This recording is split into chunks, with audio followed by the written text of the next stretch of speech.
Esta cidade é pequena demais para nós dois.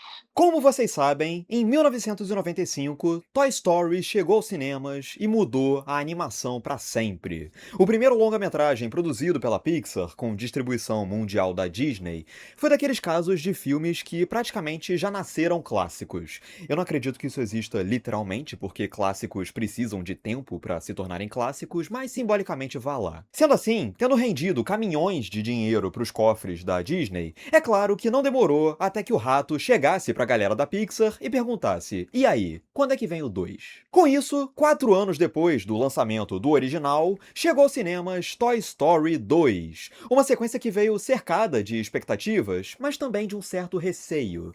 Afinal, como dar continuidade a um longa que se tornou icônico, como aquele, e fazer jus à magnitude dele? Será que eles não estavam mexendo num vespeiro ao tentar voltar ao mundo de Woody, Buzz e companhia?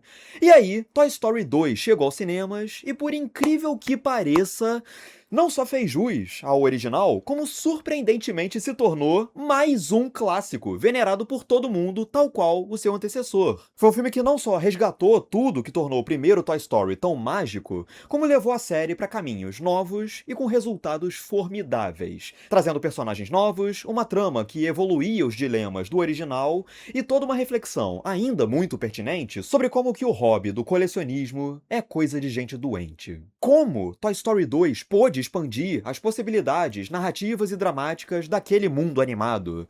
Tudo isso a gente vai saber hoje. Aqui no canal já tem um vídeo especialíssimo sobre o primeiro Toy Story de 95, e hoje, dando prosseguimento à nossa maratona em aquecimento para a chegada de Toy Story 5 logo logo, hoje nós vamos falar sobre a primeira das continuações. Vamos lá, que tem muita coisa boa para se dizer sobre Toy Story 2 de 99.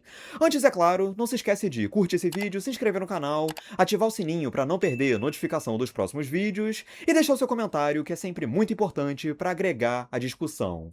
E lembrando que nos próximos dias eu pretendo voltar aqui para falar também sobre Toy Story 3, 4 e 5. Então se inscreve para ficar ligado assim que saírem esses próximos vídeos. Diferente do primeiro Toy Story, que é um filme que faz parte da minha vida desde que eu me entendo por gente e que eu não tenho lembrança de quando foi a primeira vez que eu vi, como se ele tivesse na minha memória desde o dia em que eu saí da fábrica, Toy Story 2, por outro lado, eu lembro vagamente, sim, de quando ele chegou na minha vida. Acho que foi lá para idos de 2002, quando eu tinha uns 3 para 4 aninhos. Obviamente, todo mundo na casa sabia que eu era doido por Toy Story, então um belo dia chegaram para mim com uma fita VHS alugada de uma videolocadora, olha o tanto de conceitos jurássicos que eu acabei de juntar em uma única frase, dizendo para mim: olha só, é o Toy Story 2, fizeram outro, vamos ver? E sabe qual é a parada mais doida desse rolê? É que, pra mim, na minha cabeça de criança pequenininha, o detalhe na fita cassete do Toy Story 2 que mais me chamou a atenção e me encheu os olhos foi o fato da fita ser preta.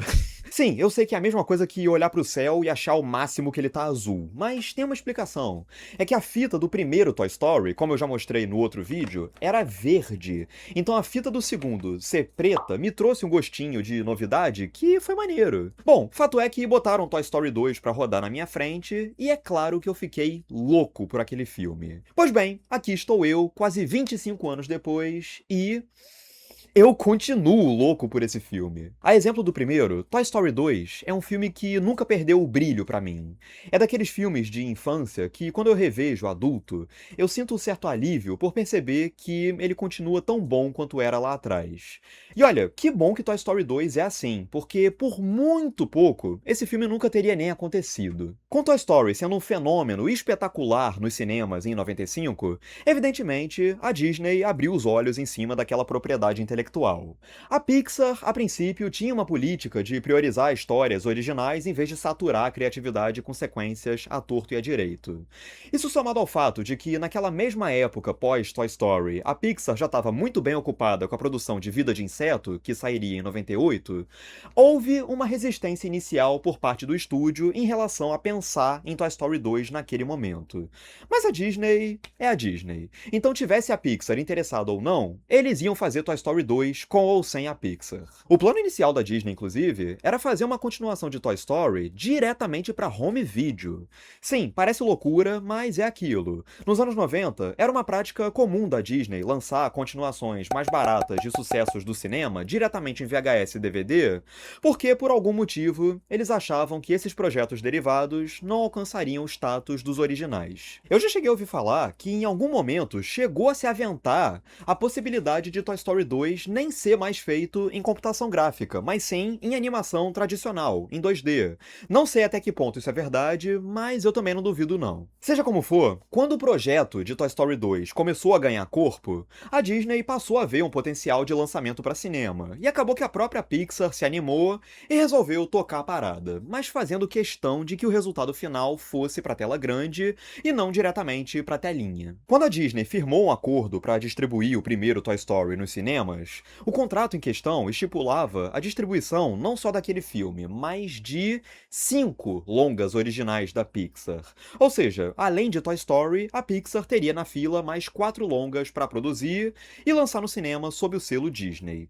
Como o contrato estipulava que esses longas seriam histórias originais, Toy Story 2 acabou não contando como parte deles, já que se tratava de uma continuação.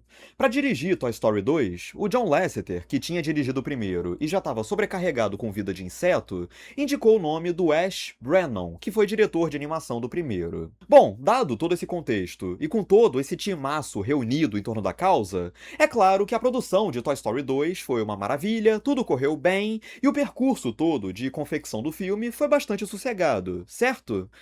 Errado. Na verdade, foi justamente o oposto. Por incrível que pareça, a história por trás da produção de Toy Story 2 foi uma loucura tão caótica, tão inacreditável, que chega a ser até meio milagroso que esse filme tenha saído e sido tão bem sucedido. Pra começar, rolou aquela história famosíssima de quando o filme quase foi completamente deletado por acidente. Se você não tá ligado, o que aconteceu basicamente foi: em 1998, algum animador da casa foi casualmente limpar uns arquivos que estavam sobrando nos servidores internos da Pixar, quando, sem querer, acabou digitando errado um comando de deletar na pasta base dos arquivos de Toy Story 2. Com isso, todas as modelagens de personagens, cenários e por aí vai foram gradualmente desaparecendo. E quando finalmente alguém teve a ideia de puxar os servidores da tomada, eles já tinham perdido cerca de 90% do que tinham feito nos últimos 2 anos. E é claro que os backups estavam sem funcionar há mais ou menos um mês. Provavelmente era a Skynet ganhando vida e querendo, como primeiro ato de crueldade contra a humanidade, impedir que a gente fosse agraciado com a existência de Toy Story 2. Sabe quando eles foram resolver esse BO gigantesco? Quando eles descobriram que uma diretora técnica, a Galen Sussman, estava trabalhando de home office porque o filho dela tinha acabado de nascer e ela tinha uma cópia de segurança do filme salva no computador dela. Com isso, eles recuperaram quase tudo que tinha se perdido, só o que tinha sido feito nos últimos dias é que não foi salvo e, portanto, se perdeu. Bom, com uma data de estreia marcada para novembro de 1999, Toy Story 2 foi tocado e estava quase finalizado. Eis que, faltando cerca de 1 ano para o lançamento nos cinemas, os realizadores da Pixar olharam para o filme que eles tinham em mãos e concluíram que não estava nada legal. Ao mostrarem o filme para o John Lasseter, ele concordou: não dá para lançar o filme assim. Eles simplesmente não conseguiam se contentar com o filme que eles estavam criando. Com isso, os responsáveis pela Pixar tentaram convencer a Disney a adiar a data de estreia do filme para eles terem tempo de refazê-lo, mas a Disney não autorizou, já que tinha um monte de contratos de licenciamento, marketing e publicidade para serem cumpridos naquele prazo. Assim, o John Lasseter, que detalhe, estava de férias, descansando depois do Vida de Inseto, foi chamado pelo corpo criativo da Pixar para voltar das férias e ajudar eles a salvarem Toy Story 2. Acabou que ele assumiu o posto de diretor do filme, com Ash Brannon passando para a função de co-diretor.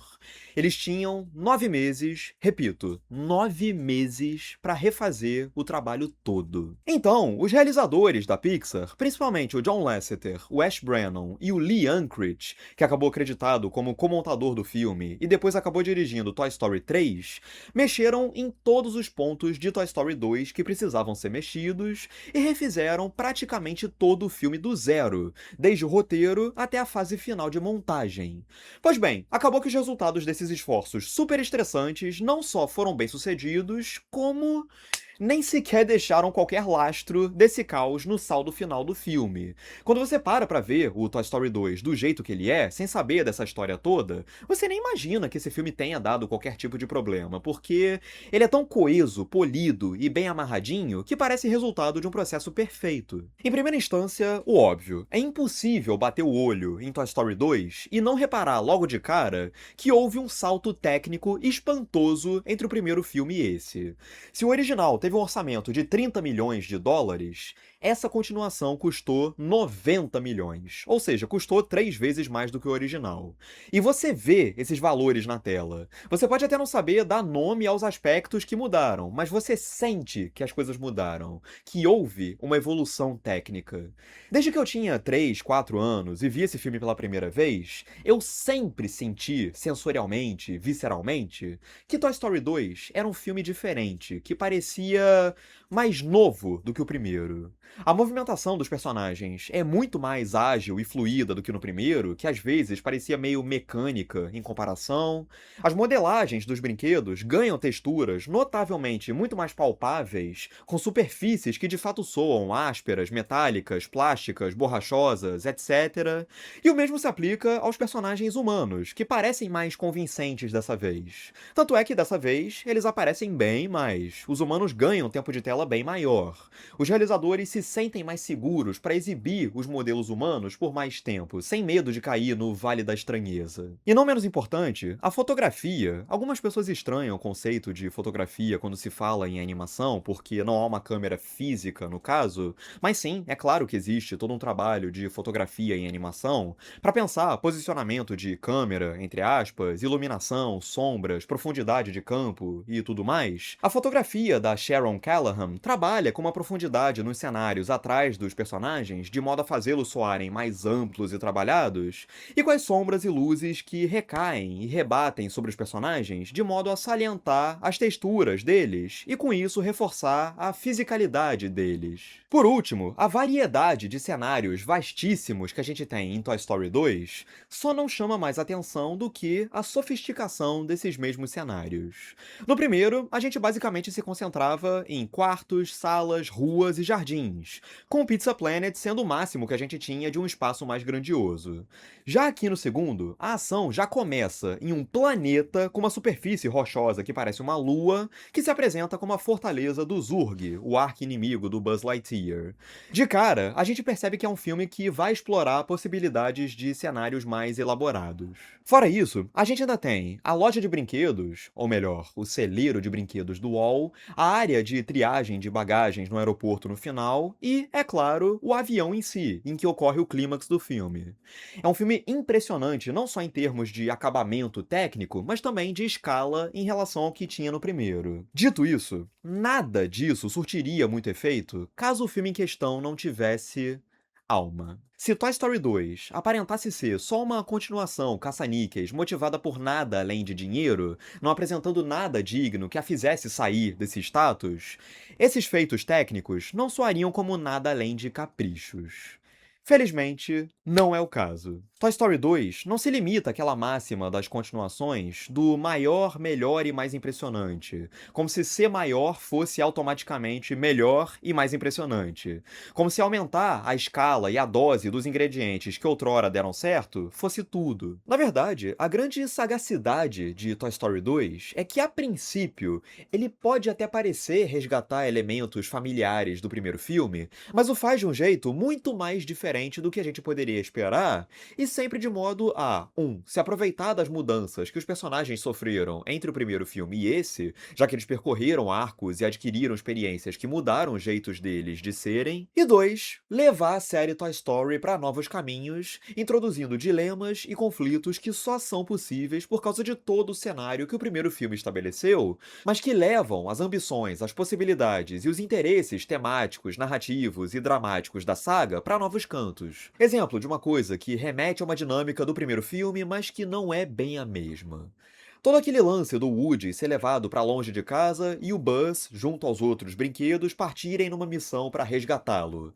É normal que, em primeira instância, a gente enxergue nisso uma repetição da problemática do primeiro, em que o Buzz era atirado para longe de casa e o Woody tinha que resgatá-lo, só que dessa vez invertendo os polos. Aliás, as narrativas da Pixar, de modo geral, tendem a trabalhar muito dentro dessa premissa de protagonista ou agregado ao protagonista é jogado para fora de sua zona de conforto e encara uma jornada para voltar para casa. Porém, há uma diferença substancial no enfoque da problemática entre o Toy Story 1 e o 2. No 1, o Woody ter de resgatar o Buzz era uma coisa mais circunstancial, mais pontual dentro da trama como um todo. Já no 2, é uma dinâmica bem mais central, que percorre a maior parte do filme. No 1, a jornada de volta para casa se dava por culpa de um vacilo do Woody, e os dois encaravam essa jornada juntos, se unindo a contragosto e brigando o tempo todo. Já no 2, o Woody e o Buzz se afastam o suficiente para envolverem outros personagens e, com isso, constituírem dois núcleos narrativos paralelos e com dinâmicas próprias, com o filme saltando entre o que ocorre do lado do Woody e do lado do Buzz. Em suma, uma estrutura de narrativas paralelas não rara em continuações. Sem contar que essa interação entre o Woody e o Buzz, dessa vez, é marcada por gratidão, respeito, preocupação genuína, enfim, bem diferente em comparação ao primeiro. Além disso, no único instante dessa continuação em que a gente vê algum tipo de atrito entre o Woody e o Buzz, se trata de um conflito bastante diferente das disputas de ego que rolavam no original. Aqui, o Buzz continua com a personalidade afeita a ímpetos de heroísmo que ele tem desde o estado de fábrica, mas por outro lado, dessa vez, ele é tão seguro e consciente da sua identidade enquanto brinquedo que direciona aquele senso de autoridade e heroísmo para atender a essa nova função, que é ser brincado pelo Andy e manter o quarto dele em ordem. Por outro lado, o ego do Woody, que, como a gente viu no primeiro, não é a coisa mais difícil de se balançar no mundo, é retratado de uma forma bem diferente. Não é que ele se porte feito um babaca invejoso que não admite não ser o número 1 das brincadeiras do Andy. É que ele subitamente descobriu que ele faz parte de uma lore, de uma mitologia, de uma franquia colossal que dá a ele um valor histórico que ele nunca imaginou que tivesse. Aqui, ele descobre que ele não é só um boneco de xerife qualquer, mas sim o protagonista do que no passado foi uma marca de produtos extremamente bem-sucedida, com souvenirs, colecionáveis, produtos licenciados, parceiros de aventuras no Velho Oeste e até mesmo um seriado nos anos 50 chamado O Rodeio do Woody, que, embora eles digam que foi pra TV, pra mim, ele me lembrou muito mais a estrutura daqueles film serials, ou seriados pra cinema, que tinham na primeira metade do século XX, com episódios de 15 minutos que passavam semanalmente nos cinemas, com um gancho no final preparando para o capítulo da semana seguinte. Eu já falei sobre esses seriados num vídeo que eu gravei aqui no canal sobre os film serials do Superman com Kirk Allen. Dá uma olhada lá. Inclusive, eu acho muito inteligente que a razão que o Mineiro oferece para o seriado do Woody ter sido cancelado foi porque a partir dos anos 50 para 60, com a corrida espacial, as crianças simplesmente deixaram de se interessar por bonecos de faroeste e voltaram a atenção para os espaciais. No que o Woody responde com eu sei como é que é isso. Que é perfeito. É rápido, sucinto, historicamente faz sentido com o que o Mineiro tá falando e ao mesmo tempo amarra totalmente com todo o conflito com o Buzz que a gente viu no primeiro filme. Muito bom. Assim, ao se descobrir como uma peça de colecionador muito mais valiosa do que um mero boneco cowboy que veio sabe-se lá de onde, o Woody fica com o ego meio balançado. Tá certo que não foi só isso. Ele também se compadeceu com o drama da Jessie de voltar a ser encaixotada pra sempre, mas ele também começa a desconfiar um pouco desse carinho supostamente ilimitado do Andy, já que ele teve o ombro rasgado por ele uma vez, e ele percebe que um dia, inevitavelmente, o Andy vai crescer e deixá-lo de lado. Ou seja, de certa forma, tanto o Woody quanto o Buzz estão em pontos opostos ao que eram no primeiro. O Woody volta a ter o ego testado, mas dessa vez ele começa a questionar a função de brinquedo do Andy, enquanto o Buzz, por outro lado, tá totalmente à vontade em ser um brinquedo, sem aquela pira de patrulheiro espacial espacial, de tal forma que ele acha bizarro o Woody pensar em cair fora. A propósito, só um detalhe: no vídeo passado, eu comentei que as vozes do Buzz e do Woody eram feitas respectivamente pelo Tim Allen e pelo Tom Hanks. Ambos retornam aqui e continuam tão bons quanto. Já na versão brasileira, embora o Guilherme Briggs tenha seguido na voz do Buzz, o Alexandre Lipiani, que dublava o Woody, infelizmente faleceu entre um filme e outro, e portanto quem entrou no lugar dele aqui foi o Marco Ribeiro, que segue dublando o Woody até hoje. Aliás, uma coisa que me chama atenção no elenco de vozes do Toy Story 2 é que existem dois links, duas pontes, que Toy Story 2 faz com Seinfeld, porque a Stell Harris, que faz a mãe do George Costanza, aqui faz a senhora cabeça de batata. Já o Wayne Knight, que na série fazia o Newman, aqui faz o Wall, o cara que rouba o Woody pra tentar vender no Japão. Enfim, acho curiosos esses links que o filme faz. Aliás, os personagens, de um modo geral, evoluíram aqui. Os outros brinquedos do quarto do Andy, por exemplo, continuam se bicando, como já faziam no primeiro, mas dessa vez de uma forma que me parece um pouco menos hostil, digamos assim. O próprio Cabeça de Batata já não é exatamente a mesma figura que ele era no primeiro. Afinal, agora, ele é um homem casado. Ele não tem tanto aquele ímpeto de xingar e dar ordens nos outros. Até porque da última vez que ele deu uma ordem a alguém, o Woody foi arremessado pra fora de um caminhão. Que moral ele tem pra ser autoridade de qualquer coisa? E já que eu mencionei o Cabeça de Batata e os outros personagens, uma coisa que sempre me chamou a atenção em Toy Story 2 é que, cara, como ele é um filme engraçado. Sério, ele é muito engraçado. O primeiro filme já é hilário por si só, mas eu tenho a impressão de que o segundo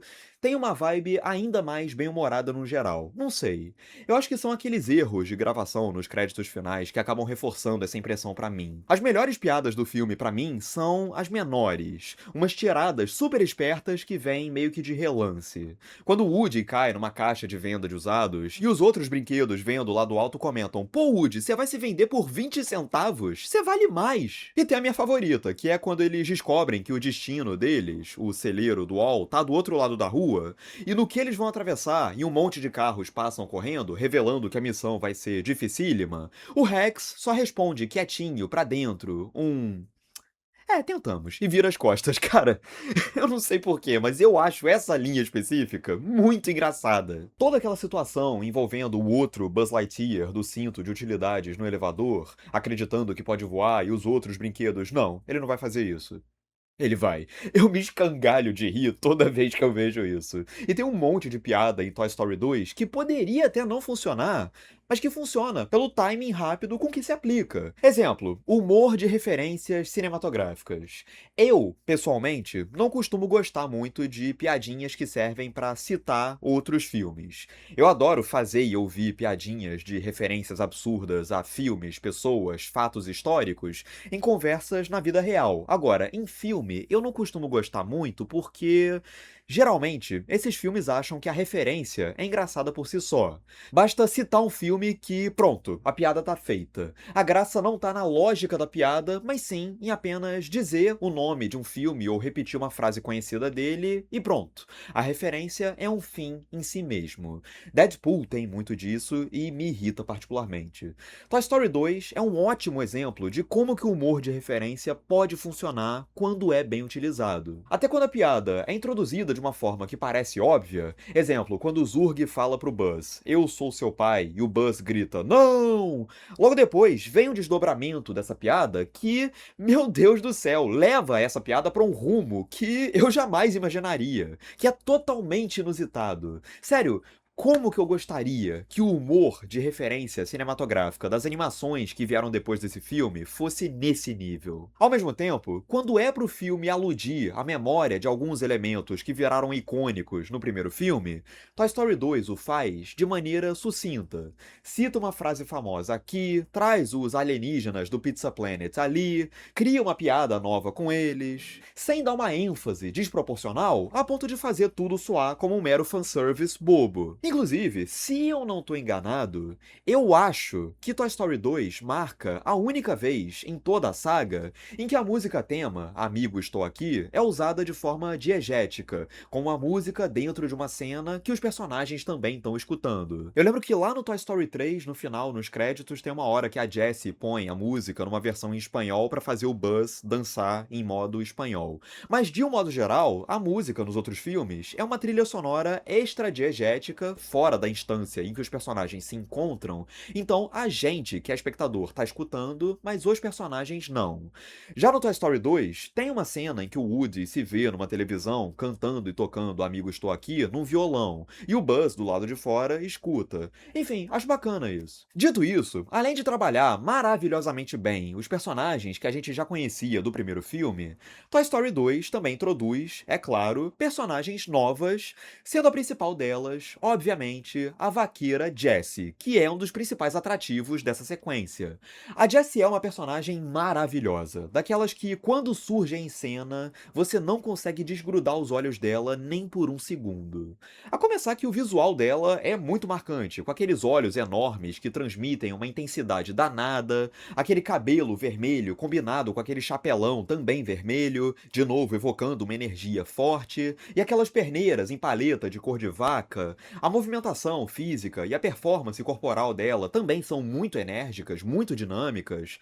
Ao mesmo tempo, quando chega o momento em que ela revela o peso de uma dor passada dela, ela assume uma postura mais encolhida e retraída que não parece quebrar a vivacidade que a gente vê no resto do tempo. Na versão original, a voz dela é feita pela Joan Cusack, aqui no Brasil a dublagem ficou para Mabel César, e ambas fazem trabalhos formidáveis. Tanto nessa energia explosiva e até meio caótica dos momentos alegres da Jessie, quanto no tom sofrido dos mais tristes. Desde o primeiro instante em que o Woody fala que não vai pro Japão com eles, e a Jessie para de sorrir, muda o tom e parece sentir uma taquicardia, como se estivesse tendo uma crise de ansiedade, você já percebe que essa personagem vai ser muito mais rica, interessante e complexa do que só a coadjuvante maluquinha e engraçadinha da vez, do que só a versão feminina do Woody. Sério, a personagem da Jessie é um acerto em cheio do Toy Story 2. Mas o mais importante é que, a partir da introdução da personagem da Jessie, Toy Story 2 ganha a oportunidade de levar as discussões da série para um novo patamar. Quando surge aquela cena linda, mas ao mesmo tempo de cortar o coração, que conta o passado da Jessie e o motivo para ela ser tão traumatizada, as discussões sobre apego afetivo, passagem do tempo e medo do abandono ganham uma nova proporção. Até então, o que a gente tinha nesse sentido era o Woody tendo uma crise de ciúmes porque o Buzz chegou na área e virou o centro das atenções do Andy por um tempo.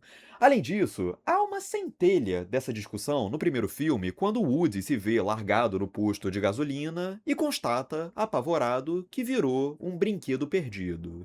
Ou seja, um brinquedo sem dono, esquecido na rua. Conceito esse que voltaria a ser mais explorado no Toy Story 4. Porém, o que o Toy Story 2 faz é levantar uma nova questão. Tá, o Andy pode amar incondicionalmente o Woody, o Buzz e companhia agora que ele é uma criança, mas um dia ele vai crescer. E aí, como lidar com isso? Como um brinquedo feito para ser brincado por uma criança lida com o fato de que essa criança, um dia, inevitavelmente, vai crescer? Ao som da música maravilhosa, indicada ao Oscar When She Loved Me, cantada pela Sarah McLachlan e que no Brasil foi traduzida como Quando Eu Era Amada, essa passagem do flashback da Jessie traz essa problemática para o centro de Toy Story. Um dia, a Jessie foi a boneca da vida de uma menina chamada Emily. Eis que a Emily cresceu e a Jessie foi doada. Logo depois que volta desse flashback, a Jessie fala uma frase que honestamente me pega lá no fundo da alma, que é: você nunca esquece crianças como a Emily ou o Andy, mas elas esquecem você. Caramba, não dá pra fingir que ela não tem um pouco de razão. Por outro lado, e essa pra mim é a grande beleza do Toy Story 2, é que o filme sinaliza que não é bem assim. Por quê? Porque, de acordo com o que o Toy Story 2 demonstra, ser manuseado por uma criança e constituir as lembranças mais felizes da vida dessa criança por uns 6, 7, 8 anos da vida dela é muito mais honroso e edificante para um boneco como o Woody ou a Jessie do que ser admirado, por exemplo, por milhares de pessoas ad eternum através do vidro de uma exposição no museu. E aí, meus amigos e minhas amigas? Entra o ponto que, pra mim, foi o que mais me saltou aos olhos e me deixou fascinado com Toy Story 2 nessa última revisão que eu fiz agora pra gravar esse vídeo aqui. Rever Toy Story 2, coincidentemente, no mesmo momento em que parte do YouTube, em especial a Gibisfera, tá tendo um debate ferrenho acerca do conceito de colecionismo, foi definitivamente uma experiência. Pra quem não tá ligado, eu mesmo nem tô tão ligado assim, então vou contar o que eu peguei por alto. Já faz muito tempo que todo mundo vive reclamando, com toda a razão, de preço de livro, preço de quadrinho, tá tudo muito caro. No caso do nicho de quadrinhos, está surgindo uma nova discussão que é as benditas ou malditas edições de colecionador. Ai, a capa dura. Ai, o alto relevo. Ai, o papel couché. Ai, o livretinho que vem junto, etc. Tudo isso, obviamente, eleva ainda mais o preço daquele produto, mas, hey, e daí? É uma edição que não pode faltar na sua coleção. A lombada vai ficar linda na sua prateleira. Essas coisas. E aí, alguns episódios recentes dentro do mercado editorial têm suscitado umas discussões por essas bandas aqui a respeito do quão perniciosa para o consumidor pode ser essa lógica do colecionismo. Você lança um livro, um quadrinho, etc., que pode gerar um interesse no povo, mas você infesta aquela edição com tanta quinquilharia para deixar ela bonitinha que acaba levando o preço do produto lá para casa do chapéu. É claro que o exemplo mais óbvio por agora é a polêmica toda do álbum da Copa, que vai custar uma fortuna para você poder completar. Mas o problema vai além disso. Mais do que impor ao consumidor um valor proibitivo e excludente, o que essa sanha do colecionismo mais cria na cabeça do colecionador em si é quase uma espécie de transtorno obsessivo compulsivo em relação às obras que ele adquire. Eu posso falar isso por experiência própria. Quando eu era mais novinho, eu tive uma fase de colecionador de DVDs, Blu-rays e principalmente quadrinhos, que durou uns bons, sei lá, 4 ou 5 anos da minha pré-adolescência barra adolescência. Nesse período, mais do que o impulso de ler as obras que eu adquiria, eu passei a ter um impulso muito mais forte de ter as obras que eu adquiria em edições ou antigas ou lindonas. Ai, porque o papel couché. Ai, porque a capa cartão. Ai, porque o formatinho da editora Abril dos anos 80. Agora, e o mais importante, que deveria ser o quadrinho que estava dentro dessas revistas? E aí? Resultado dessa papagaiada? Primeiro, hoje eu devo ter aqui em casa uns 100, 150 quadrinhos que eu nunca li. Eu sei que esse número é até baixo, e eu acho ótimo que seja baixo. E segundo, eu desenvolvi um tato para manusear quadrinhos e livros que, sinceramente, não pode ser considerado saudável. Até hoje eu tenho agonia de dobrar página, de fazer anotação a lápis. Só agora que eu tô começando a me desgarrar um pouco mais disso e a sublinhar trechos de livros que eu acho mais importantes, principalmente quando é para estudar. Mas enfim, eu não me arrependo do acervo de quadrinhos que eu juntei aqui. Tem muita coisa aqui que eu acho fantástica, não vou abrir mão nunca. Mas não dá pra dizer que colecionismo seja um hábito saudável.